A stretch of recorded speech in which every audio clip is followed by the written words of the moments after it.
friends, 2 time zones, and a shared love of stories. I'm Freya. And I'm Jamie. Bridging time zones 1 chapter at a time. Welcome to Once Upon a Time Zone. Hi everyone, welcome back to Once Upon a Time Zone. We are entering the end of the year, which means all really fun episodes, honestly. We are kind of wrapping up all our reads for the year, going through the best reads of the year, and on that theme, today we're going to be going through the Goodreads Choice Awards. So they haven't actually been announced yet, I don't think. I think that's in a few days. No, so by the time this episode comes out, the winners will be announced, but it is actually December 1st today on the day we're recording this episode, so I think, there's 3 more days till they're actually announced. So right now we're going to talk about the nominees. So we're going to go through basically who we voted for, what books we've read on the nominees, everything like that. It's always a really fun kind of thing to wrap up your reading year, I think, to go through the Goodreads Choice Awards. It makes you think about all the new releases you've read this year. And there were some interesting nominees this year, honestly. I feel like we have a lot of thoughts. Yeah, lots of thoughts. Some weird choices in terms of what books go in what category, I think, too. Yeah. Some interesting things there. But it's going to be fun to go over it. This is I feel like this is my Oscars because I don't actually watch the Oscars anymore. Yeah. So, literally, it's the bookish Oscars.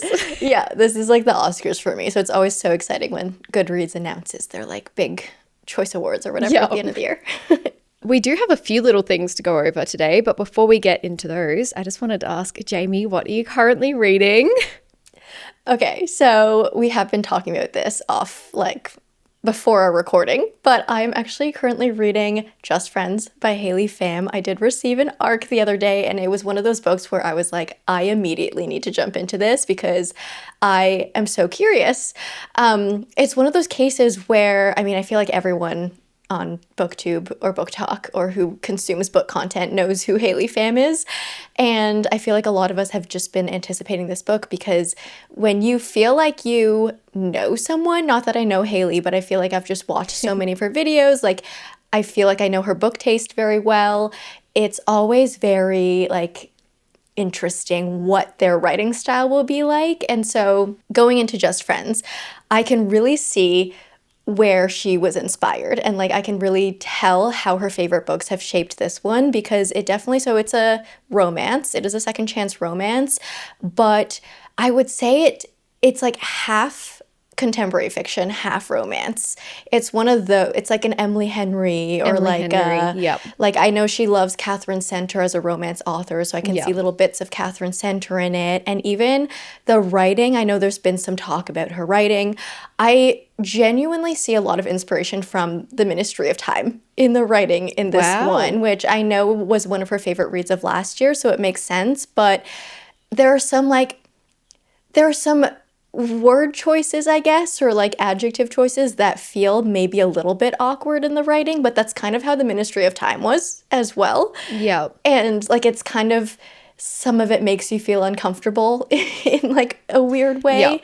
Yeah. But I can see her inspiration from that into this book as well. So it's just a medley of a lot of her favorite authors that she's pulled from, which really makes sense. But overall, I think the story is cute so far. It's very sweet. It's dual timeline, so we get a lot of past, present. It feels very coming of age. And I'm about 150 pages in, I think, somewhere around halfway. Okay. So we'll see how the end of it goes.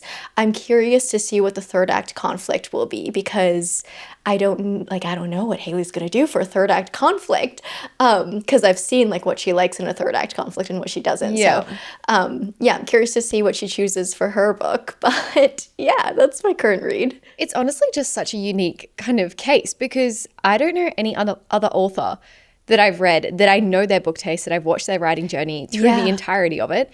And you can just being able to see where she gets her inspiration from. It's just so interesting. That just doesn't happen. Yeah, no, it's really interesting. I will say it's also, I feel a good romance book for me because it's low spice because I know Haley also does not love spice. So I don't know. It's very cute. There's some nice yearning in there. There's some cute moments. Okay. And I feel about chemistry.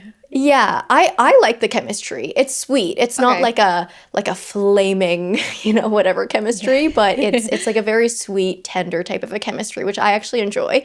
And I do feel like I she's pulled a lot from her own life and put it into this book, which I think works, especially for your debut book. Like, obviously, you want to write what you know. That's what they always say. Yeah. But she's pulled a lot of her, like, Vietnamese heritage, because I know she's part Vietnamese. So she's put a lot of that into the book, too. And it just adds a whole other layer to it. So, yeah, I like it so That's far. actually that's really good to hear because yeah, I think it's really gotten slammed and I do feel like there's this kind of unfair, I don't know, expectation that's been set on her or like almost people have already decided what they're going to think of her book or something when they haven't even read it.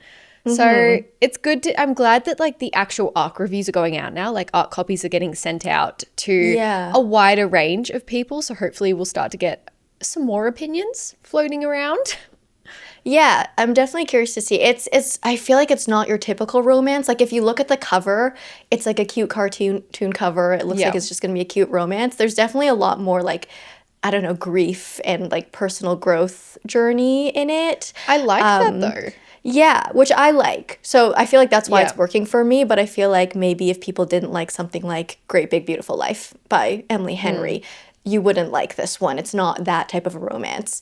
Yeah. So I can see why there are mixed reviews on it, but yeah, that's my read. What are you reading? I was going to ask for your help on deciding what I'm reading next because I'm in between Okay. books and I'm like, oh, do I go with, well, both of these books are on my TBR. One has been on my like just physical TBR for a long time though.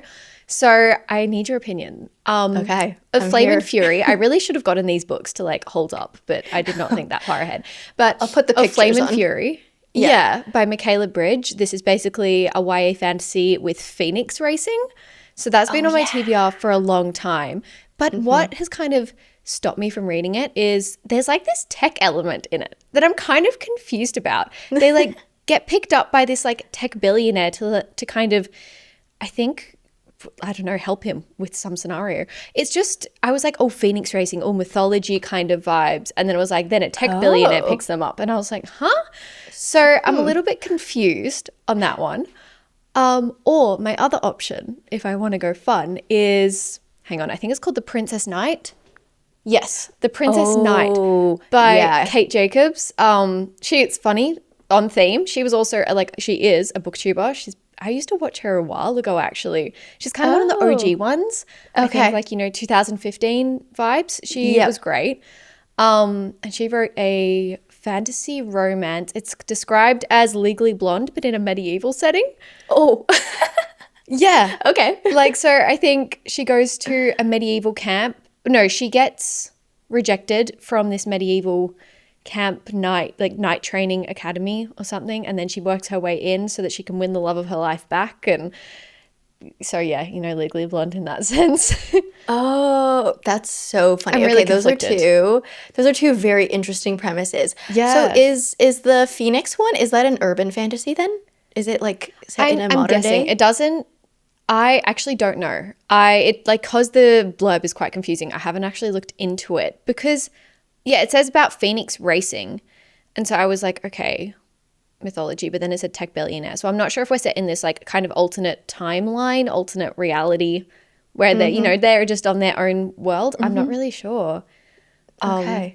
And I also haven't heard anyone talk about either of them. So Yeah, don't I know what haven't I'm going either. into. Like I watched your TBR video and I was like, oh, these look cool. Never seen any Yeah, of those. Let's talk yeah. about these. I'm gonna pick the Phoenix one for you because Okay. I'm very curious to see what the setting is gonna be like and having Phoenix racing in this sort of like urban tech Yeah. environment.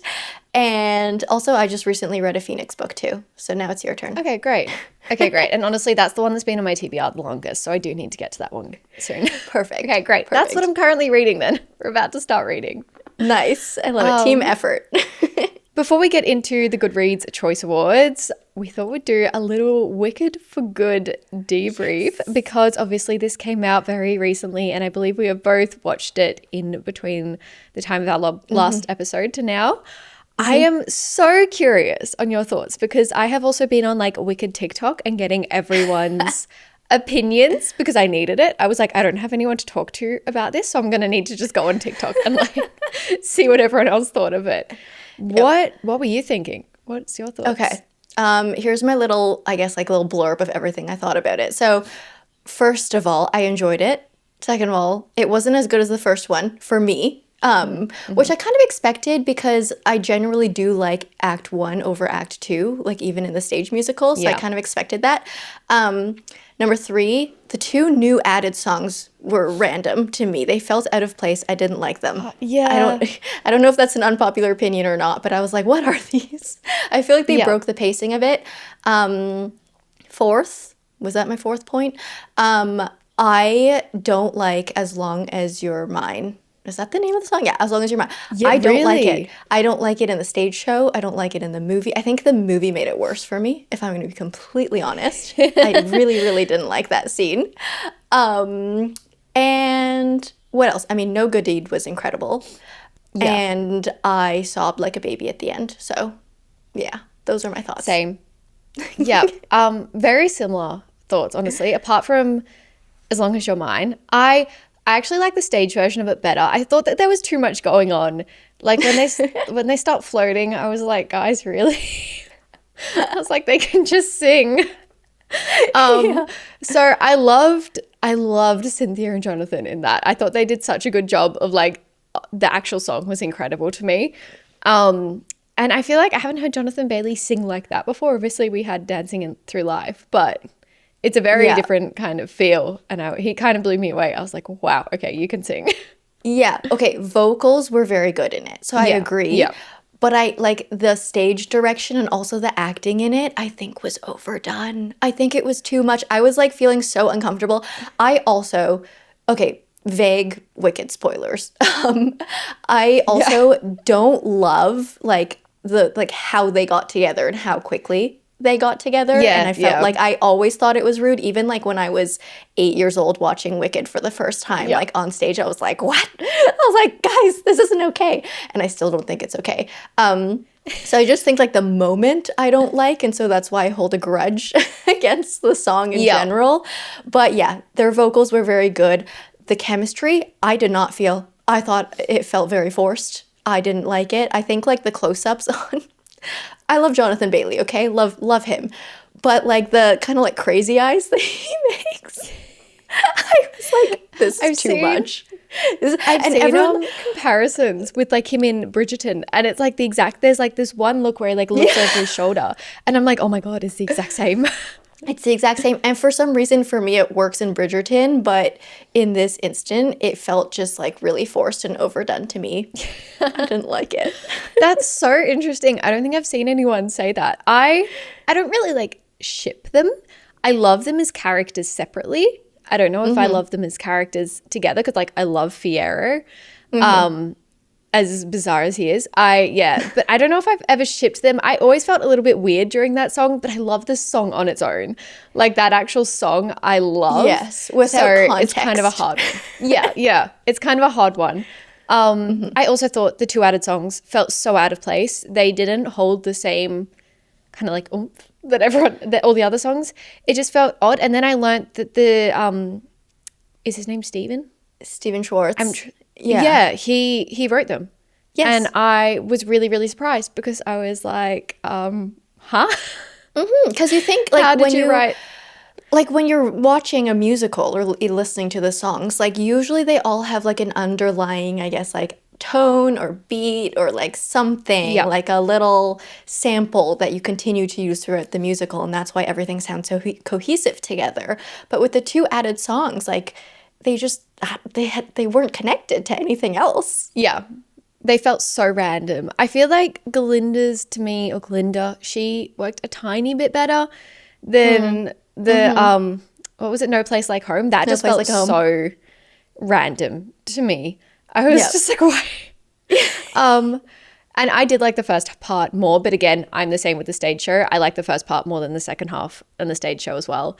So I kind of went in knowing that. I was like, it's not going to be as amazing. But No Good Deed blew it away. And For Good, tears, waterworks. They did a great job with the ending of this one. Like I would say the first Yeah. half of part two started off like, like I don't Yeah. know, but then the ending, like probably the last 20 minutes of it were perfection. Like so so good. I was in tears. Yeah. Yeah, I was like a wreck at the end. Can I just say Cynthia's and Ariana's chemistry is insane. Yes. Like their on-screen chemistry and like I'm sure in real life as well, but their like their connection, the way they like just look into each other's They eyes, just it's like they look, know what yeah. each other is thinking. And I'm just like, Yeah. that was like heartbreaking to me. They just looked at each other and I just started crying. Well, maybe that's why Fiero's look didn't work because he's just like the third wheel in the situation. Yeah, at Like, this point we're like, it's just just not let as them strong. be. Yeah. Also, just quickly, the costume design, absolutely incredible. I was so obsessed with good. like every single costume. I was especially like all of Glinda's in the second half. I loved. Even when she would put that little like slip over her wedding dress in the Yeah. wonderful. I was like, how is that stunning? How is it Yeah. so pretty? So Yeah. yeah. Definitely a lot of good elements. I think the first one just set the expectations so high. The first one I think is still like I think it's one of my favorite movie or musical to movie adaptations ever. Yeah. Like the way they did it, I was like, oh my God, this is so good. Blew me away. Yeah, it was incredible. Yep. But yeah. And then our next little announcement before we get into it, I promise we will, is we have finally had a cover announcement for the Ballad of Falling Dragons, which is the second book to When the Moon Hatched. However, the date has moved again to May 19th for the release date, which if you have been following, this is by Sarah A. Parker, by the way. If you have been following this, it was meant to be out already, I think. I think it was coming out in like October or November. November this year. Yeah. And then it was like early next year. And now it's been, May isn't really that early next year. We're getting closer to mid-year when we get halfway through May. I think I heard like February of next year and then I heard April and then now it's moved like another month to May. But so hopefully this one actually sticks. Yeah, I'm hoping so. And I'm just hoping this means it's going to be a really great follow-up. Like I'm just hoping that, you know, she's really needed this to edit it and to add depth to it or whatever she may needed to do. Yeah, I'm hoping it's going to be worth it. I'm sure it will. Like she is a great author, so I'm hoping I hope so. I mean, I've only read the one book from her, so I'm like, I have faith. Yeah, yeah. I've only read one book, but I have faith. What do you think about the cover though? Because I know there's been some discussion. Look, I absolutely loved When the Moon Hatched cover. I thought that was stunning. Yeah. This one looks a little too blurry. It looks a little bit too computer generated for me. It looks like you drew it on an iPad rather than, you know, Yeah, it's putting like a lot of airbrushed thought in. or something. Yeah. I'm kind of a little bit like I don't hate it by any means, but I just feel like the first one was so intricate and it was so beautiful. And even her, have you seen her like deluxe edition that's come out? Yes, okay, I went book shopping and then I saw it in the store and I didn't even know it was When the Moon Hatched. I picked it up and I was like, oh my God, what's this? Like, this looks beautiful. And then I realized it was When the Moon Hatched. So she drew that. Like Sarah A. Parker drew that cover. Yeah. What? Oh. Like insane. Yeah. So I actually like that cover. I was like, can we just have like this as the cover now? And can you just draw your next cover? Yeah, why doesn't she just do all of her own cover designs? Yeah. Yeah. And I believe gosh. like the back with the little notes and stuff, they were like sketches from her works, like while she was creating the world, I believe. Oh, so cool. Yeah. So I love that edition though. I was like this close to picking it up when I saw it as well. I mean, I almost picked it up because I didn't even know it was When the Moon Hatched. But yes, hopefully May 19th, not May 9th, we wish, will stick. I mean, I feel like pre-orders are out. So I feel like once they commit to a pre-order, it's like harder to move the actual date, I think. Hopefully, fingers crossed. Yeah. But yeah, that's exciting news for 2026 release. But let's get into the Goodreads Choice Awards. Yep. Okay, so I think for each category, we'll run through them and then we'll go over which ones we've read, maybe, and then which ones are our favorite, and then maybe some that we want to add to our TBR, like maybe some that intrigue us. Starting with fiction. So we are working with the short lists right now. So we have 10 in each category. So just to quickly run through the titles, we have The Emperor of Gladness by Ocean Vuong. We have We All Live Here by Jojo Moyes, The Names by Florence Knapp, The Correspondent by Virginia Evans, The Academy by Ellen Hildebrand, The Three Lives of Kate K by Kate Fagan, My Friends by Frederick Backman, Wild Dark Shore by Charlotte McConaughey, The River is Waiting by Wally Lamb, and These Summer Storms by Sarah MacLean. Out of these ones, have you read any of these ones actually? I actually, like, so embarrassingly have not read any of these ones. I think this is one of this and like horror or something was one of the only categories I haven't read any of. So I obviously did not participate in voting in this one. My New Year's like goal is to read more fiction, just like general fiction, because I just have realized, like, going through all these and going through all the books I've read this year, I was like, wow, I really did not read a lot of fiction this year. It was pretty much like 90% fantasy I read this year. So I would like, as much as I love fantasy, would like to broaden my horizons. So I will be taking notes from which ones you have read and which ones you want to read from this one and which one Love wins. it. Okay, so the ones I've read from this list are The Names by Florence Knapp, Academy by Ellen Hildebrand, and Shelby Cunningham. Sorry, I forgot to give her daughter credit. And My Friends by Frederick Backman, of course. I actually really enjoyed all three of these. I think The Names was such a creative concept. This is the one that we split into three different alternate parallel timelines depending on what a mother names her son, and we see like the different possibilities and how his name like shaped him and affected the rest of the family as he grew up. So that one was really well done. A very, very sad book, but a very good read. Beautifully written, very like vivid imagery in it. Like, I think the first sentence in this book started out with describing children as the wind or something, like something ever moving. Like, it's just that type of writing. So that was beautiful. And then I actually really enjoyed The Academy as well. Have you actually read an Ellen Hildebrand before? I have not. I am so far away from her, like, I don't know, fan base. I actually only have just started to realize that she has such a fan base on, especially like BookTube. I've never even been, seen them on, I don't know whether it's just an Australian thing, but I've never really even seen them on like best-selling tables or like We Recommend. I am fully in the dark. Yeah. Huh. Interesting. Well, yeah, she has like so many books. I'm pretty sure she has like 30 novels. They were all set on Nantucket, and this is the first one that is not on Nantucket, and she actually collaborated with her daughter on this one. So it was set at a boarding school, and we just go through an entire year of like, we follow teachers, staff, students, and everything, and there's like a little bit of a Gossip Girl element in it. And it was actually, I really enjoy her books because she follows these really toxic characters that are doing these insane things to each other, but her writing is very calm. Like, it's very, you could even say it's kind of plain chippy if we want to go there. But it kind of makes it more interesting because she's not telling you how to feel. She's just telling you what happens. And then it's up to you to be like, ooh, guys, this is the wrong decision. We shouldn't be doing this. But like, all her characters are like a little bit toxic and always do the wrong things. And so they're just really fun to read. Her Nantucket books are always really great for vacations and like summer because they're all like that vibe. But yeah, this one I found was like really, really cozy. Her and her daughter did the boarding school environment really well. So I liked that. But my winner in the fiction category, of course, has to be My Friends by Frederick Backman. Like, there was no competition for me. I still can't believe I discovered Frederick Backman this year. Like, it feels like I've been reading his books forever because I read 6 of them this year. But I just discovered him and just went through a lot of his books real quick. And I will have to say, I think My Friends, maybe an unpopular opinion, but is my favorite book from him now. I've actually seen, I don't think I've seen one bad review on My Friends. That is one that I've seen so many people read. I was actually, just before we started filming, I was making my list of like the 26 books I want to read in 2026.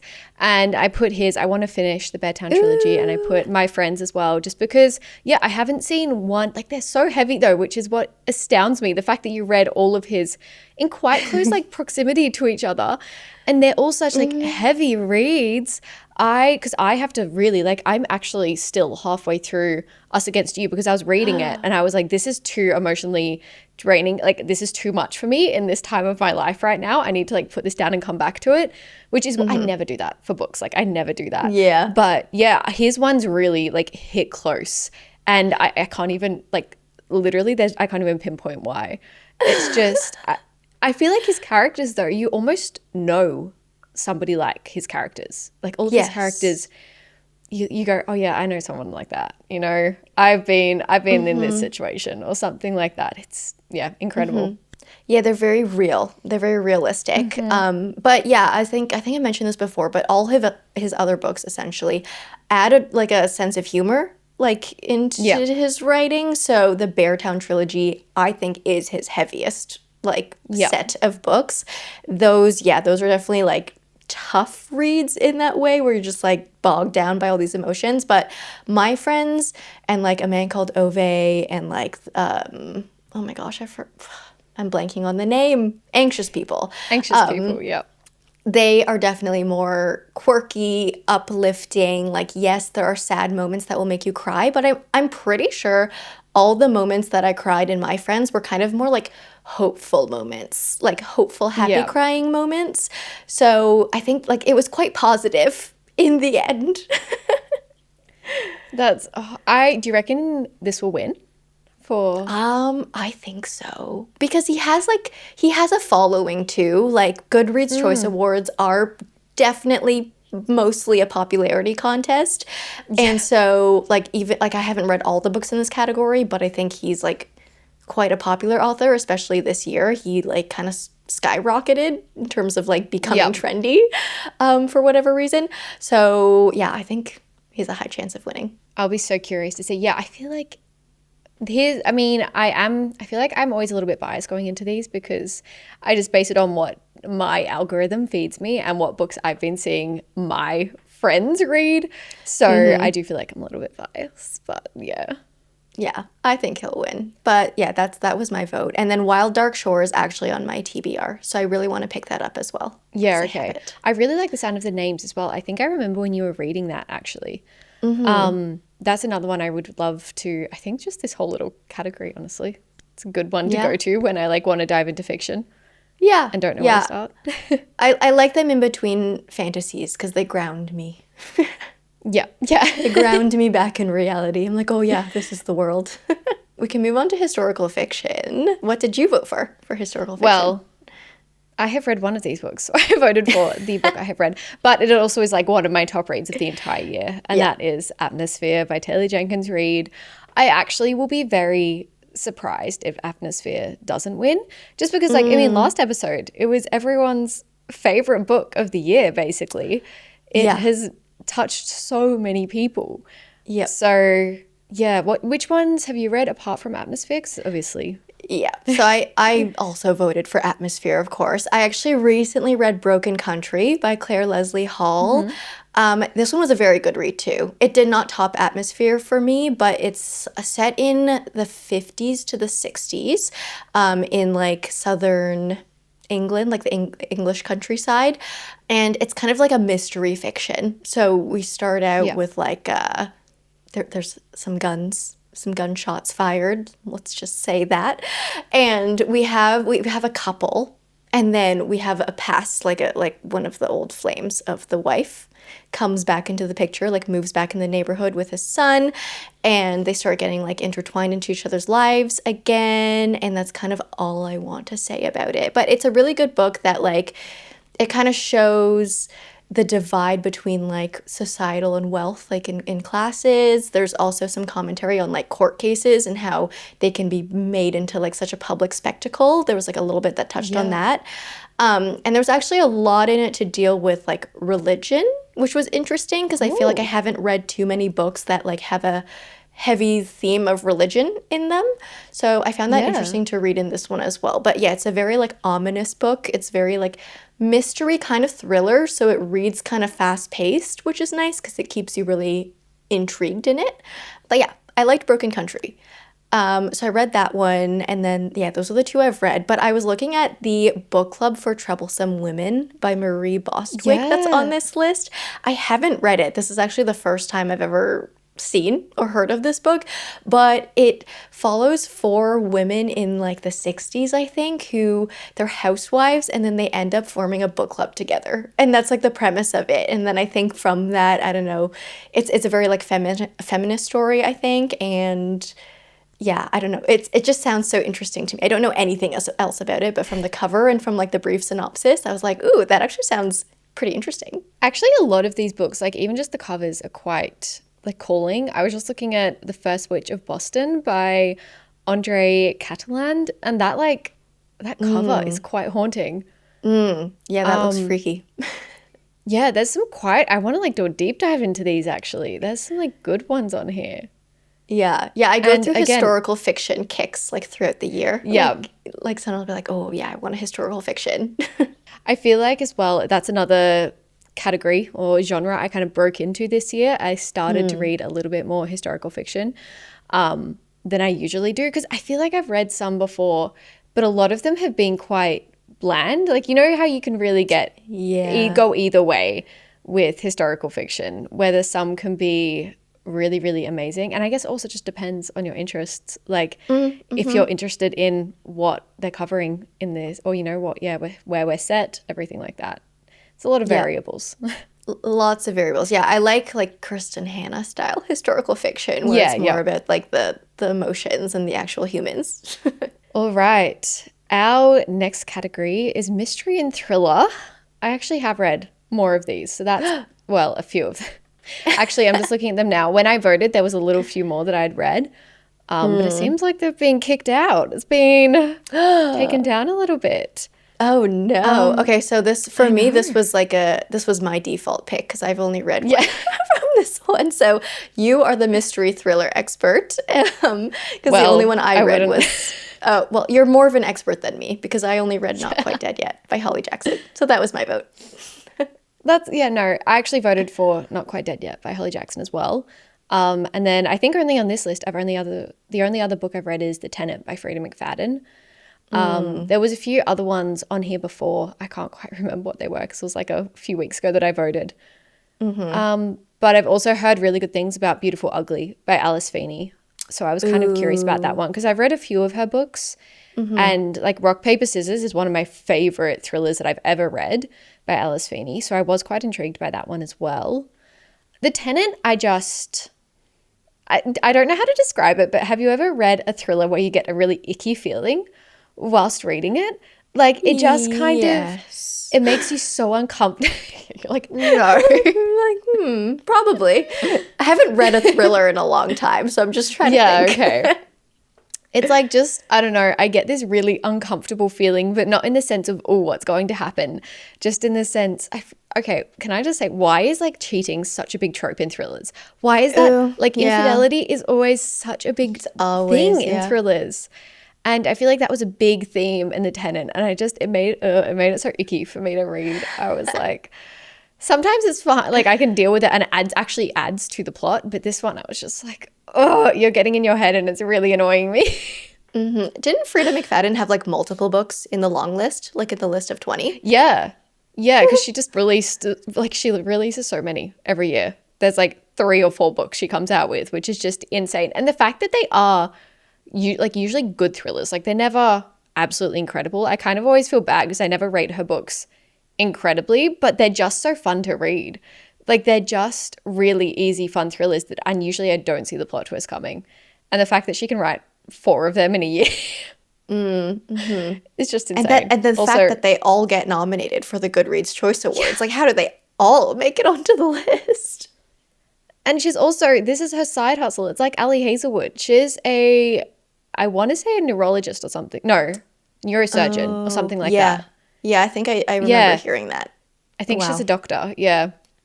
These Crazy. authors, what They're can't they do? insane. Yeah, I still need to probably get into Frida McFadden at some point. I actually still want you to read The Housemaid if I'm going to be completely honest. I'm still rooting for that because I love The Housemaid. One day I'll read it. It's so Who knows? easy. You have no excuse. But no, I did go for Not Quite Dead as well by Holly Jackson. Just because, I don't know, it wasn't my favorite thriller ever, but I liked it enough. It definitely had me hooked. I liked the whole setting. The whole premise was really interesting. I liked it because it was my only thriller on the list that I read. Okay, we can move on to romance though. So I will probably have a little bit more to talk about in this one. Yeah. Do you want to go over yours first? Yeah, sure. So I read a few of these. I read Wild Side by Elsie Silver. I read Deep End by Ali Hazelwood. I read Great Big Beautiful Life by Emily Henry. Rewind It Back by Liz Tomford. Say You'll Remember Me by Abby Jimenez. And The Favourites by Lane Fargo. So And what did I you feel like vote I had a for? decent amount. I voted for Great Big Beautiful Life by Emily Henry. This was actually such a hard one for me though, because I'll go through it in a second once you said what you what you read. But this was a really hard category for me. This one was actually easy for me. So I read Okay. similar to you, but I also read, did you say First Time Caller? Did you read No, First Time I Caller? haven't read that yet. Oh, okay. I read that one. I didn't read Rewind It Back, and I also read Wild Side. Didn't you read Wild Yeah. Side? Okay. Yeah. Did I say that or did I skip over that one? I I can't don't remember. know. My brain's mush. You could definitely have said it. I just didn't. But I actually also voted for Great Big Beautiful Life because Yep. out of this list, The Favorites was actually my favorite. Like Yeah. it was actually my highest rated book, but I'm not going to vote for The Favorites in the romance category. I'm just not. It wasn't a romance That's book. what, Like the yeah. romance in it was not good. Like it's not supposed to be a romance. And so if I was to to judge a book as being a romance, it had to be Great Big Beautiful Life for me.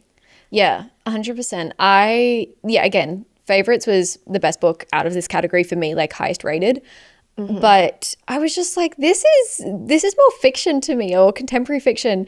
This isn't a romance to me because the romance drove me insane in that book. In that, like, I feel like it was meant to. Like, you weren't meant to be rooting for this couple. Yes. Okay. This was based off of Wuthering Heights. Like this is a Yeah. retelling of Wuthering Heights. And this also, side note, the trailer for the movie adaptation of Wuthering Heights says like this is like like inspired by the greatest love story of all time or something in the trailer. And I'm like, it's not a love story. Yeah. It's not a romance. It's not a love story. Wuthering Heights isn't a romance, and neither is The Favorites because it's based on Wuthering Heights. I was really confused when I saw that in this category. I wouldn't be surprised if it wins, if I'm going to be completely honest, if people are just going off their Really? favorite book. I think it's between that and Emily Henry, I feel like. I actually, though, so surprisingly, I loved the romance in Rewind It Back by Liz Tomford. I have never felt such a strong connection to characters in a sports romance book. So this one really, really blew me away. And I was almost like tempted to vote for it. If I was going to go off romance, I was almost tempted to go for this one. But at the end of the day, I was like, there was a little bit that I didn't like about it. There were moments I wasn't obsessed with it. So I was like, Great Big Beautiful Life was a bit stronger for me. And Okay. I wish I could say I loved Say You'll Remember Me as much as that. But that one fell a little bit flat for me for an Abby Jimenez, sadly. Yeah, like I enjoyed it, but it wasn't as good Yeah. as some of her other books for me. I feel like that one was more characters, honestly. Like, yes, it was a love story, but for me, what I liked about it wasn't the love story. It was the characters like finding their way Yes. through these like difficult, challenging moments in their lives. Yeah, the romance was the weakest part in Say You'll Remember Yeah, Me. yeah. Like the strongest part to me was like the family story and what was going on at home. Yeah. I mean, this one just came down to technical. I know, yeah. Which one has the most Technicalities. romance? And the thing is, Great Big Beautiful Life doesn't have like that much romance in it either, but just I think the whole book overall felt romantic, even the non-romantic parts maybe. And was First Time Caller. What were your thoughts on that one? I liked it. I think it was way too long. Like way too Yeah, long. okay. I think it was cute. I was really enjoying the first like 200 pages of it, and then it just kind of felt repeaty and like it was really dragging on. So by the end I was like I'm just kind of bored, but like Yeah. the setup of it was incredible. I like the radio show setting. There was some good banter in it.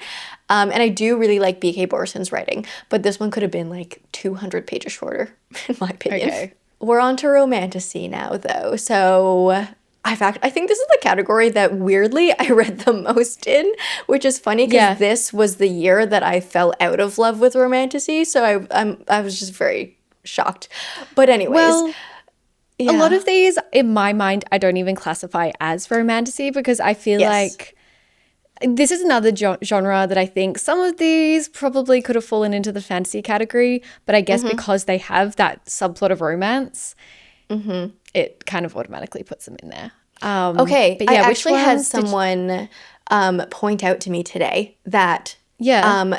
Emily Wilde's The Compendium of Lost Tales, which is in this romantasy category, the first two books in the previous Goodreads Awards were in the fantasy category, but this year is in romantasy. And then also Mate, which is in this category by Ali Hazelwood, Bride, when it came out, was in the romance category, but now Mate is in romantasy. So we were kind of discussing in my comment section today, like, that there have been a lot of inconsistencies with the categories and that romantasy is just so confusing. And the fact that, like, Yeah.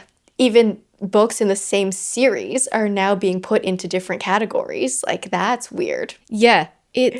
I feel like romantasy is such a gray area because it's such a new category, like, or genre. You know, like before we would just say it's a fantasy romance.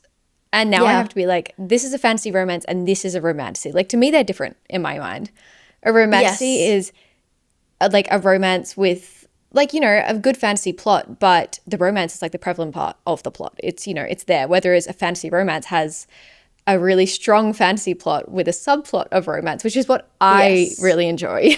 Yep. Okay, I'm gonna put you in the hot seat. Alchemized, is it a romantasy?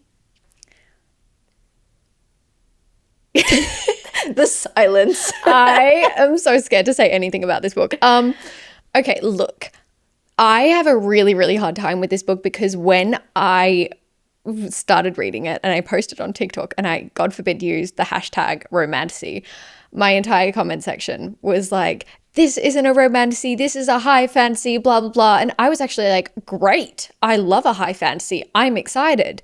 To me, this was not a high fantasy at all. I think this was a fantasy romance. So it's kind of not answering it. I think though you cannot argue that the fact that the romance was a very, very, very prevalent part of this plot. Yep. Like it kind of in a way almost revolved around like the plot revolved around the romance in a sense, in a lot of it. Yeah, like it's one of those stories, if the romance wasn't in the book, the story would be so different. Like we wouldn't Yeah. have the same story whatsoever. I think, yeah, it's definitely an on the fence book. I think if you're one who reads a lot of high fantasy, you would say Alchemized is a romantasy. Like, Yes, but if you yeah. read a lot more romantasy or romance and don't read that much high fantasy, then you could read this book and be like, this is a high fantasy. See, it's such a confusing one. It's a genre bending book. Yeah.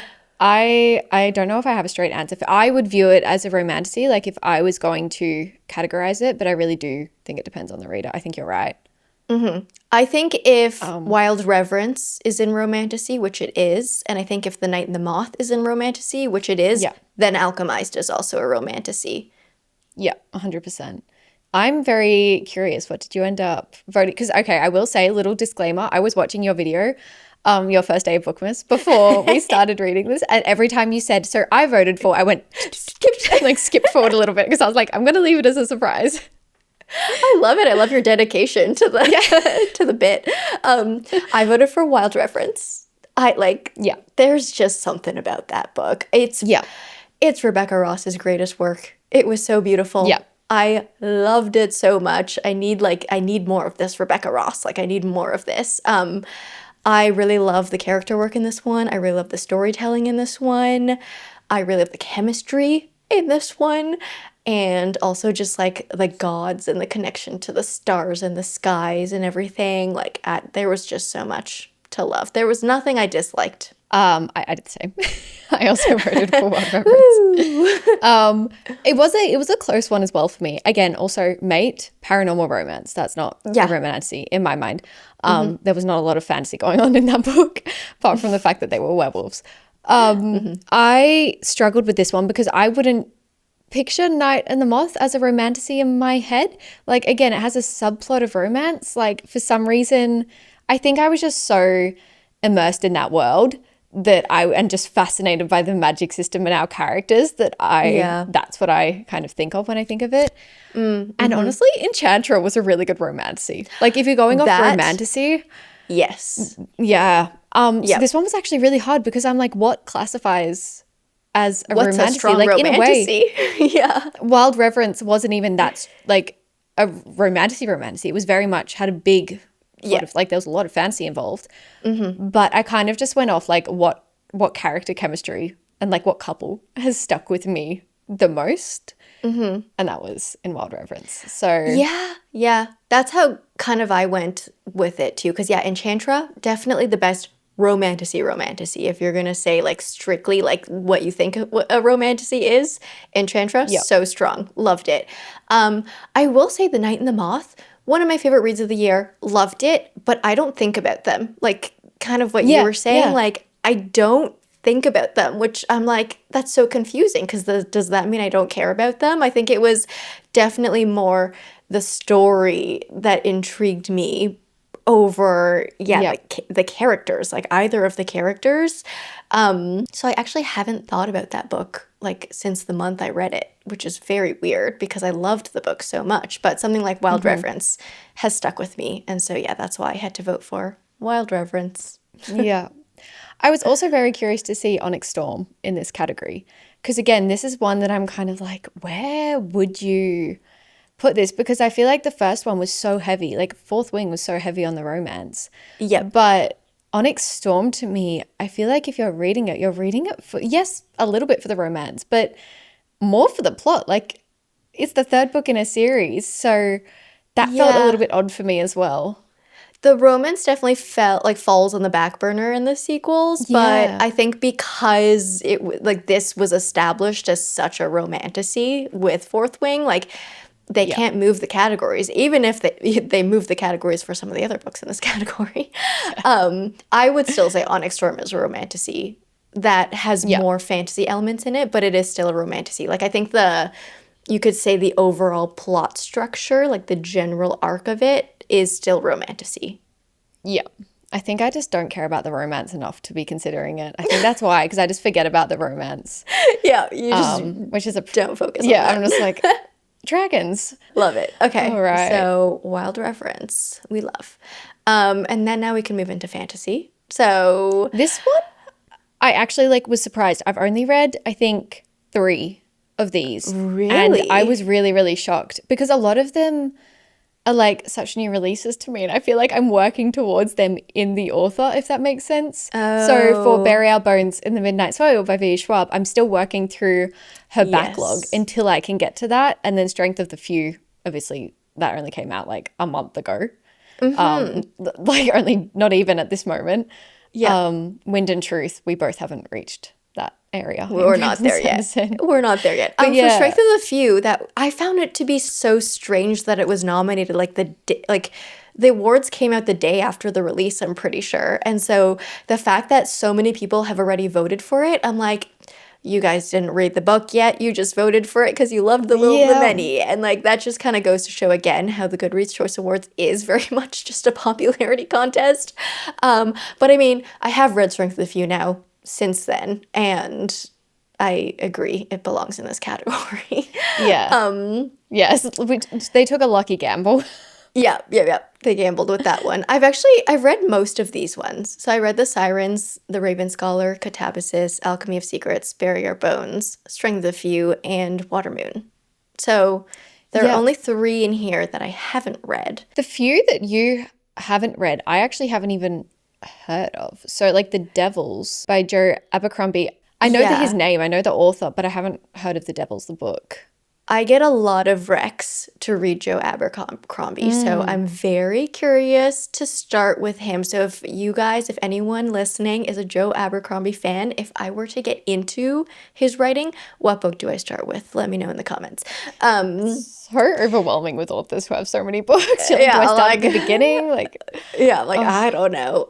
The River Has Roots though is one that I haven't read, but it's by Amal El-Motar, and this is the same author who wrote This Is How You Lose the Time War. It was like a collab yeah. with Max Gladstone.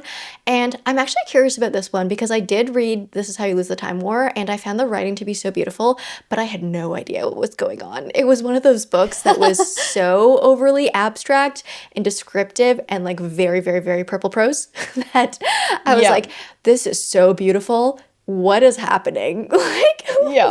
where are we? I am curious because I've heard good things about this one as well. I have no idea what The River Has Roots is about, other than I think it's some sort of a fairy story. Yeah. But I would definitely be curious to get into it because the writing will probably be beautiful. Yeah, I have heard about it, but I haven't, literally for that reason. I'm kind of scared because it's a very like abstract lyrical kind of fantasy, and they intimidate me a lot, if I'm going to be honest, because I feel like with those kind of books, as soon as you zone out, you're done. like, You have to reread. You're done. Gotta Especially go with This back. Is How You Lose the Time War because there was like the dimension of time travel in it too. So it was just like, okay, now I'm just extra lost. I don't even know, like, are we in the past, present, future? I don't know what's happening, but maybe this one would be a little bit more straightforward. I don't know. So, Curious. what one did you vote for this? I don't know if I can pick it. This was hard for me. This was Yeah. hard because I was like, Barrier Bones, 5-star for me. The Raven Scholar, 4.5. Catabasis, like a 4 or 4.25. Alchemy of Secrets Yeah. was like a 4 something. And actually in the long list, when the 20 were announced, I hadn't read The Strength of the Few yet. So I actually voted for Red City, which didn't make it onto the top 10. I was But gonna say, wait, where? yeah, that was in the top Yeah. 20. And I was like, I could vote for Bury Our Bones, which was like kind of my first instinct. But I was like, I want to vote for the underdog.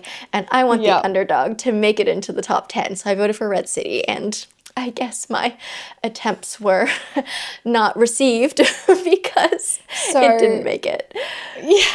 If you had to revote, like for this top 10, would you go with Bury Our Bones? So then I came into this next dilemma because then when the top 10 was announced, I had read Strength of the Few. Yeah. So then now my battle was Strength of the Few or Barrier Bones. And technically, Barrier Bones I actually rated higher. I gave it a 5-star and I gave the Strength of the Few a 4.5. But then I went back to the whole like, okay, what category am I voting for kind of a thing. And to me, Barrier Bones reads more like a paranormal historical fiction to me. Yeah. It's not so much like a fantasy in like the traditional sense where the Strength of the Few is so strong fantasy. Yeah. So I actually went with the Strength of the Few for this category, which kind of broke my Okay. heart because I feel like I'm cheating on V.E. Schwab. Yeah. I love you, V.E. Schwab. So funny. But yeah, it's like in terms of just like pure fantasy, it's one of those weird things. It's such a broad Yeah, category. it's You could really go hard. either way. So I went with Strength of the Few, and I kind of feel bad about it. Yeah. But like that's just what I went with. Staying true to the categories. In saying that, Yep. I went for the Raven Scholar. Just because again, I was thinking, true fantasy. This to me is like the epitome of a great fantasy book. Like, we have Yes. all the elements I love. I loved every single second of it. And Catabasis, like whilst I did love it, again, it kind of felt like an abstract fantasy in a sense. It was more like you had this fantastical setting. Yeah. And yeah, it was a very interesting kind of fantasy. And then Alchemy of Secrets, whilst I did like this is a really hard book for me because in the moment I loved it and I was like, this is so much fun. Like I think I rated it like a 4.25 or something like that. And looking back to it, I'm like, this was so like to be completely transparent, I love Stephanie Garber, but not well paced. This was not well paced at all. We needed more. And then when I read it, it wasn't even announced that it was going to be a series. So I was like, It's a series. yeah, right? Oh. I thought it was a standalone. because I was like, are you Huh. serious? Like, there's a lot of questions left unanswered at the end of that. And then we had Yeah. some characters, like the sister. Was she a character? I don't know. Like, she just kind of was there. Was she real? And yeah, so this one is kind of an interesting one for me that I do think will be shaped by, I don't know if it's a series or just like there's going to be, it's a duology. I'm not really sure what's going on. But yeah, I didn't feel right voting for it for fantasy of the year again because it kind of was like magical realism as well. Yeah. It also felt very YA, which like so fun, but it should maybe be in the YA category. Yeah, I think so. Okay, for sci-fi, I only read one, which I was actually surprised because Okay. I feel like I have read sci-fis this year, but a lot of the ones I've read are older sci-fis. Like I've been Yeah. going back in history and reading like sci-fis that are a few years old. But the one I read this year is The Compound by Ashlyn Rawle, which I was surprised to see in this category because to me it read more just like a dystopian fiction. But thinking about it, like Yeah. I guess there is a little bit of tech in it because they're living in this like reality show house in the middle of the desert, and there are like TVs kind of that tell them what to do. So there's Yeah. like a little bit of like end of the world tech sci-fi stuff. So that was my default vote. Yeah, okay. I am so curious about this one because I have seen some really bad reviews on it. Like I have seen Yeah. people hating. I can't remember. I watched your reading vlog on it, but I can't remember what you ended up rating it. I think I gave it like a 3.5 or 3.75. Yeah, I think I I remember it was enjoyed higher it. than I Like, thought. yeah, like I thought it was good. It didn't give you much, if I'm going to be completely honest. It just gave you kind of bare bones structure of Yeah, kind of a story. And it just like, for me, it was the start to a discussion topic. Like it just made my brain start thinking. Like it yeah, didn't really feed you things, but I kind of liked that about this book. And I think a lot of the complaints were like, oh, nothing happened. Like it was so slow. The main character was just like a blank slate. And I'm like, I kind of yeah, think that was the point. But I can yeah, definitely see how that isn't enjoyable for a lot of people. But I liked it. It wasn't my favorite book in the world, but I did like it. yeah. I think, yeah, I'm quite surprised to see it made the top 10, to be honest. Me too. But it was great for me because then I Yeah. had something to vote for. Yeah. In Should we horror, should we skip the next two? Like, I think they're gonna have to be skips for us. we can. Yeah, I would just say in horror, there's one that I'm curious about, and it's Bat Eater and Oh yeah. Other Names for Cora Zhang by Kylie Lee Baker. This one really intrigues me. I've heard so many good things. I think it's about like a crime scene investigate or crime scene cleaner. I think she works to clean up crime scenes and Yeah. she sees one and it's like really horrific. But then the crime never gets solved and then weird things keep happening, like horror things, and like bats keep showing up at like the crime scenes. I don't know. That's all I know about it. But I've heard Wow. really, really good reviews and I think a lot of people have said that I would like this book. So I'm like, I don't read a Yeah. lot of horror, but like I would be interested. I usually veer away from the horror genre because I'm really bad with like any kind of gore. Gore. I love Yeah. like mystery, but as soon as there's gore, I physically can't. Mm-hmm. So I yeah, usually do not gravitate towards it for that reason. Yeah, most of the horror I read is like horror gothic fantasy. Like I haven't really Yeah, read yeah, like straight horror, but maybe it's something I get into in yeah. 2026. We'll see. Oh, that would be interesting. Mm-hmm. Debut novel. How many of you, well, like, I guess we have some overlapping here. So in this one, I read Alchemized, I read Homeseeking, and I read The Names. I Okay. voted for The Names. I think it was just very creative for a debut novel, and I really thought it was beautiful. I want to read, though, from this list. I want to read The Bright Years by Sarah Demoff. It sounds really good. And actually, when we were collecting answers for our last episode for everyone's favorite books of the year, The Bright Years I actually saw a few times in my answers. Ooh, So it kind of like made me, ooh, like it piqued my interest and I looked into it. It's some yeah. sort of a generational story. I think it's told through three different points of view, but it's like, yeah, a family generational story. I think there's like a secret son that comes back and like shows up. I think one of the family members is like an alcoholic or something. Yeah. It sounds like a very good like family generational fiction that will probably make me feel emotional. So, yeah. Yeah. Yeah, it sounds like it. Hmm. I had a default vote for this one. I voted for Alchemized because it's the only Yeah. one I have read on this, so got my vote. Fair enough. Audiobooks, I felt I didn't actually vote for this because I was like, I haven't listened to any of these audiobooks, so I do Yeah. not feel like I'm allowed to vote for them. Yeah, yeah. I've only really reread books this year through audio, and Yeah. like none of them are here because they're all kind of older books. So we Yeah. can skip over audiobooks. We're not experts in audiobooks, but we Maybe are next year we'll be able experts. to. Yeah, yeah. We are experts though in YA, fantasy, and sci-fi. I mean, I think I know what you voted for. It's got to be I Sunrise fear on it the is very Reaping. obvious. Yes. Yeah. I don't think there's any other answer. I've actually read quite a few of these. Even in the long list, I'd read more. But yeah, there was no competition, honestly, for this one. I was like, I'm so sorry. Out of these, I'd read, obviously, Sunrise on the Reaping, Fearless by Lauren Roberts, The Rebel Witch, second to, oh my God, Crimson Moth or Heartless Hunter, Our Yep. Infinite Fates, which I was so surprised to see up there. And I've also read The Rose Bargain. Oh yeah. So there was actually like a few options for me. And they all just, I feel bad. I'm like, how can anyone compete against like this empire of a series that Yeah. the prequel was just absolutely incredible and exceeded everyone's expectations. So yeah.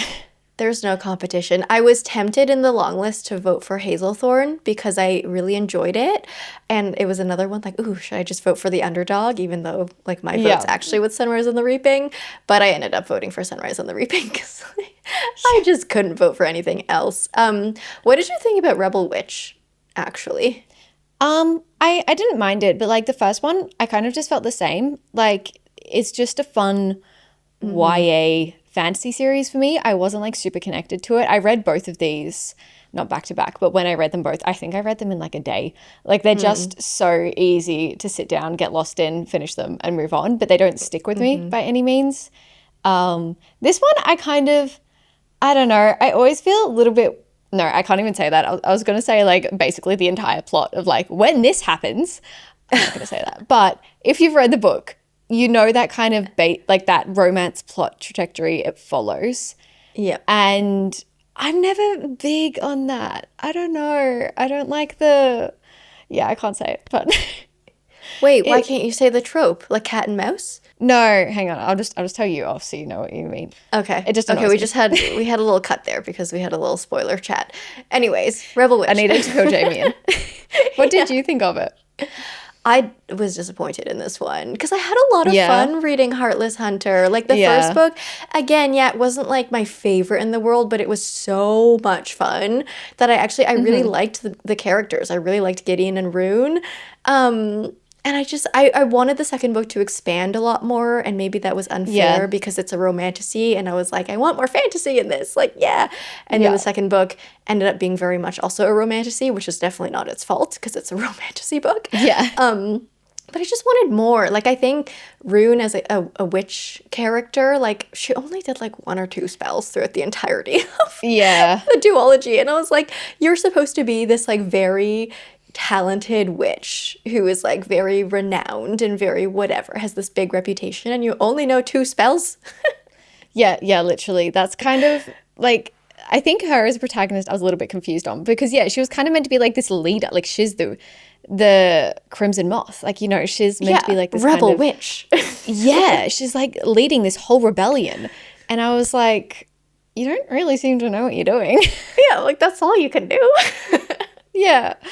And I do think, yeah, I don't know. I feel like because I wasn't like obsessed with the first one, that probably, I didn't have like super high expectations going into this one.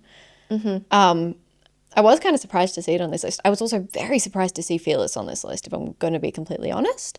Yeah. Because I think a lot of, again, talking about pacings, this was all over the place. Like, not a bad book, but just like the pacing was so odd. And The Rose Bargain was kind of a nice surprise. I actually really liked that book. I feel like I want to read that maybe in the spring because it's Yeah. very flowery. I feel like Yeah. it'd be a good spring read, so maybe I'll pick it up then. But yeah, I want It's to a very read it. cute, yeah, I think you'd enjoy it. We can move on to YA fiction now. This one was such a plot twist for me because guess what, guys? I voted for a hockey romance. Oh, Yep. not on Yeah. our bingo cards for Jamie's reading. how the tides have changed. So I voted for Fake Skating by Lynn Painter because, okay, out of this category, I read Fake Skating. I read The Thrashers by Julie Soto, which is a YA thriller.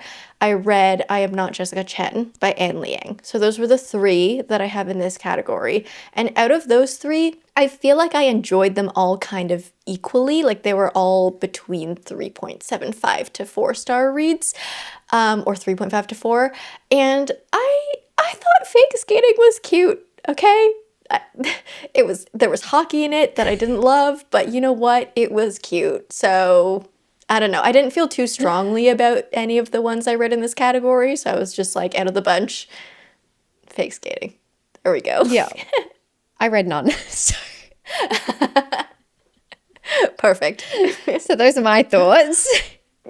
Great. Very interesting. I have never, like, I feel really left out because I haven't read a Lynn Painter book that I've really enjoyed yet. I've read a few by her, and to me, they're just YA romances. Like, they're nothing. Yeah. I think they're just okay. Yeah, like, a lot of people, like favorite books of the year, and I'm like, I guess, I don't know, maybe if you just distill, I think if you were breaking into the genre, they're a really great introduction and a great place to start. All right, nonfiction. Did you read any nonfiction this year? I read I read a memoir, but it's not on this list, so Yeah. I had nothing to vote for. But I am actually very curious about Everything is Tuberculosis by John Green. First of all, because I've heard very good things about it. Second of all, because it's John Green, like John Green who wrote Paper Towns and The Fault in Our Stars, like that John Green, who I think he is into a lot of nonfiction books. Like, I think his most recent publishes are all kind of nonfiction. But this one, I think he interviews someone or talks to someone who, had tuberculosis. And I don't know. I've heard good things. Yeah, it'd be interesting because I used to read his books when I was super young. So that would be a bit of a different, I don't even know if I'd remember how he writes, to be honest. I don't think I could form an opinion properly when I was reading them. I'm also just super curious about the Let Them Through theory, just because I've seen, like, by Mel Robbins. That one made its rounds. Yeah, I've seen everyone read it, and even people who just never pick up self-help nonfiction kind of books. I don't know if you would classify this as self-help, but I guess. I think so. From what I've heard. Yeah. I think it's like the new Atomic Habits, from what I've heard. It is. Yeah. Yeah. Which, again, I'm surprised it hasn't made it into my household yet because my partner reads a lot of those kind of books. So I'm surprised it's not here for me to read. But True. I get so bored in self-help books. I love a nonfiction. I love a good memoir, biography, anything like that. But I'm not very good at being told what to do.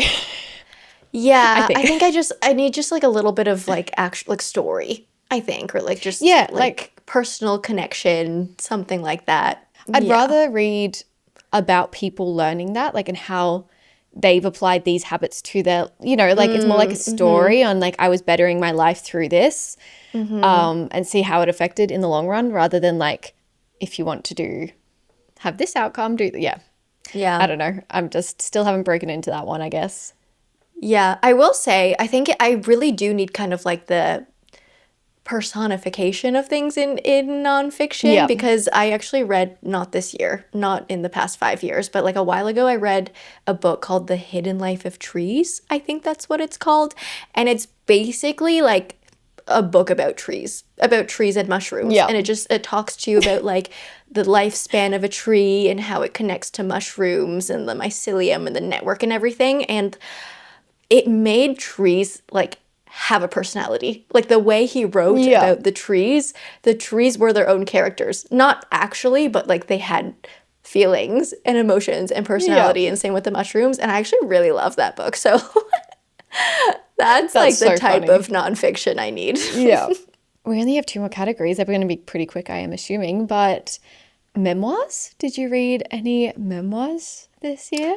I did read a memoir, not in this category, but I saw Semi Well Adjusted by Alison Stoners in this category, and I feel like that could be something I'd be interested in, because like growing up as, someone my age, I'm like grew up with like Camp Rock, and I think this book goes through her experiences like in that, like, I don't know, maybe not Hollywood, but like acting life, like in the spotlight. So Yeah. it could be something interesting to read. Yeah, I haven't read any of these, but there are a few that intrigue me. Finding My Way, obviously, has like kind of broken, at least on my side of the internet, it's really broken the internet. So I'm curious about that one. Yeah. And I'm a Cher fan, so I'm kind of curious about that. Oh, yeah, that could be fun to read. And then history and biography I got was nothing. another miss for me. I Yeah. got nothing. Pretty interesting list, pretty interesting lineup. In like 3 days, we'll see who has won. For us, you But guys will yeah, already know. by the time this episode is out, we will know as well. Hopefully, some of the ones Yeah. that we voted for won. Yeah. But yeah, that was a good little, like, it's always fun to wrap up the year like that. Yeah. Again, yeah, it's like just the Oscars of books. It's so much fun. Let's be honest, the Oscars are a popularity contest for certain people. Like, Yeah, is there? the Oscars is like a very political Yeah. industry contest. It's like popularity Yep. within the industry. And like I Yeah, can that's what I say was- this yeah. as someone who worked in film. Like I can say this. Oh, what awards are real this day? Let's be honest these days. Our awards, our personal awards are real. Yeah, guys, listen to us because we totally have read everything and have therefore a very non-biased opinion. But yeah, next week's episode, actually, maybe just to give a little sneak peek, we're going to be ready. talking about. So last week we talked about your favorite reads. This week we talked about Goodreads' favorite reads, or I guess everyone's favorite reads. And next week we're going to be talking about our actual favorite reads going month to month. So next week's going to be actually our last episode of the year. And after next week's episode, we're going to be taking a 1 week little break, just 1 week over the Christmas holidays, a tiny little break before we post again in the new year. So, yeah. Yeah. We're not leaving you guys hanging, don't worry. No, just a little tiny break. We just need 1 week off. That's it. Yeah. That's all we need. We're also doing Bookmas. Yeah. It's a lot right now. But all that being said, if you guys are still here listening to the end, thank you for being here wherever you are in the world or whatever time zone you're in. Until next time, stay comfy and keep reading. Don't forget to subscribe and follow us on socials for more bookish content. Bye. See you next week.